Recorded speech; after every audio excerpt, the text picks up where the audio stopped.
You know those players people remember more for the jersey they wore than for what they actually did in it? Well, today we're talking about one of those guys. A name that once passed through the Knicks, but if you blink, you might forget he was ever here. But guess what? He's back in the spotlight. This time, without a jersey. Buckle up, because this story is a good one. First, let's jog your memory. Remember the 2011-12 season? Weird year, lockout, a patchwork team. Jeremy Lin becoming an overnight sensation.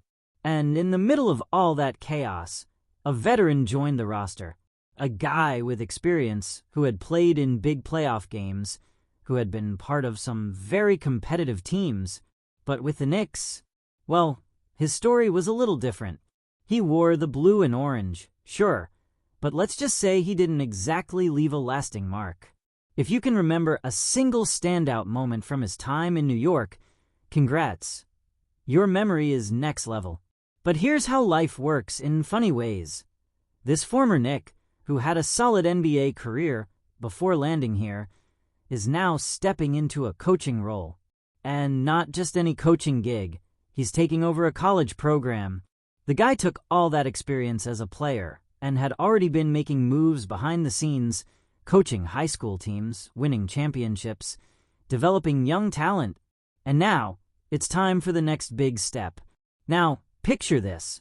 A guy who once was one of the NBA's top point guards, who had clutch playoff moments, stepping in to take over a struggling college team, trying to turn things around. Can he pull it off?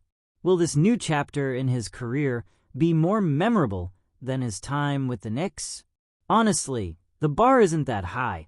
All right, no more suspense. We're talking about Mike Bibby. Yes, that Mike Bibby, the point guard who lit it up with the Sacramento Kings in the early 2000s, who battled Kobe and Shaq in epic playoff matchups, who played for the Hawks, the Heat, and in the twilight of his career, made a quick stop in New York in 2012. It wasn't exactly a defining moment for him or for us, but now he has a new chance to leave his mark, this time as the head coach of Sacramento State University.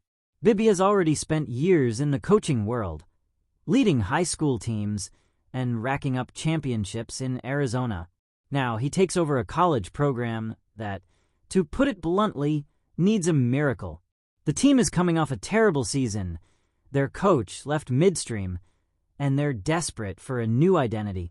Can Bibby bring that winning mentality he had during his prime NBA years? And here's a cool twist. Mike Bibby actually has a special connection to the Knicks.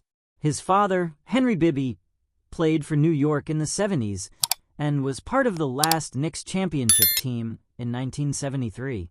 So the name Bibby is already in Knicks history, though Mike didn't exactly add much to that legacy during his time here.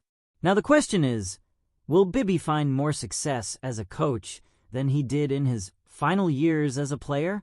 The Knicks may not have been his best chapter, but this new opportunity could be his chance to rewrite his basketball story.